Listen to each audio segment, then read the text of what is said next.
अक्सर आपने लोगों को ये इल्जाम लगाते हुए सुना होगा, अरे इस्लाम तो जिहादी मजहब है, ये तो जिहाद करना सिखाता है। सुनने में कड़वा लगता है ना, गुस्सा आता है। लेकिन रुकिए, अगर मैं आपसे कहूं कि वो लोग सही कह रहे हैं, जी हाँ, वो बिल्कुल सच बोल रहे हैं। हमारा दीन वाकई हमें जिहाद करना सिखाता है। हमारे नबी हजरत मोहम्मद सल्लल्लाहु अलैहि वसल्लम ने जिहाद किया, हमारे सहाबा ने जिहाद किया, और एक सच्चा मुसलमान पैदाइशी मुजाहिद यानी स्ट्रगलर होता है। लेकिन मसला ये है कि दुनिया को जिहाद का मतलब ही नहीं पता। जिहाद का मतलब सिर्फ तलवार उठाना नहीं है। जिहाद का मतलब है जद्दोजहद करना, यानी टू स्ट्रगल। किसके खिलाफ? बुराई के खिलाफ, जुल्म के खिलाफ, और सबसे जरूरी अपने अंदर छिपे शैतान के खिलाफ। आज इस लफ्ज से पर्दा उठाते हैं और देखते हैं कि हम उस जिहाद के लायक हैं भी या नहीं। जरा इतिहास उठाकर देखिए, जब इस्लाम आया दुनिया में क्या हो रहा था। गरीबों को गुलाम बनाकर कोड़ों से मारा जाता था, मासूम बच्चों को जिंदा जमीन में गाड़ दिया जाता था, औरतों की इज्जत सुरक्षित नहीं थी, हर तरफ बातिल और जुल्म का बोलबाला था। हमारे नबी सल्लल्लाहु अलैहि वसल्लम और सहाबा ने जो तलवार उठाई, वो किसी को लूटने के लिए नहीं थी। वो तलवार एक सर्जन के चाकू की तरह थी, जो समाज के कैंसर को काट कर फेंक देने के लिए उठाई गई थी। उन्होंने जुल्म के खिलाफ जंग लड़ी ताकि दुनिया में अमन आ सके। आज आपको जो ये दुनिया प्लेट में सजी हुई मिल रही है, इज्जत और कानून दिख रहा है, इसके पीछे हजारों सहाबा का खून है। उन्होंने अपनी जान दी ताकि इंसानियत जिंदा रहे। ये था जिहाद असगर, यानी छोटा जिहाद, मैदान की जंग। लेकिन जिहाद सिर्फ मैदान में नहीं होता, जिहाद कुर्बानी मांगता है। याद है आपको हजरत मूसा अलैहिस्सलाम का दौर?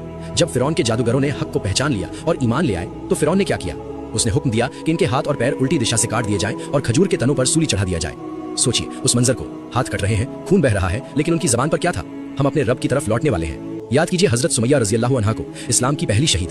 तपती हुई रेत पर उनके पूरे परिवार को लिटाया गया, उन्हें नेज़े मारे गए। वो चाहती तो झूठ बोलकर जान बचा लेती, लेकिन नहीं, उन्होंने हक के लिए जान दे दी। याद कीजिए हजरत हमजा रज़ियल्लाहु अन्हु को, अल्लाह के शेर। जंग में शहीद होने के बाद उनका पेट चीरा गया, उनका कलेजा चबाया गया, नाक कान काट लिए गए। वो दुनिया में हर ऐशो आराम कर सकते थे, वो कुरैश के सरदार थे, लेकिन उन्होंने अल्लाह की रजा के लिए अपने जिस्म के टुकड़े करवा लिए। ये है जिहाद, अल्लाह के लिए सब कुछ लुटा देना। और आज हम खुद को उनका मानने वाला कहते हैं। वो लोग अपने हाथ पैर कटवा सकते थे, अपनी जान दे सकते थे, लेकिन आज का मुसलमान अपने नफ्स की कुर्बानी नहीं दे सकता। जिहाद का एक मतलब है जिहाद बिन नफ्स, यानी खुद से लड़ना। जब दिल करे गाना सुनने का और आप अल्लाह के डर से बंद कर दें, ये जिहाद है। जब दिल करे हराम रिश्ता GFBF रखने का और आप अल्लाह के लिए उसे छोड़ दें, ये जिहाद है। जब फजर के वक्त नींद प्यारी हो, लेकिन आप बिस्तर को लात मारकर खड़े हो जाएं, ये जिहाद है। लेकिन कड़वा सच ये है कि हम तो ये छोटी सी जंग भी हार रहे हैं। हमसे गाना नहीं छूटता, हमसे बुरी नजर नहीं छूटती, और हम बातें करते हैं शहादत की।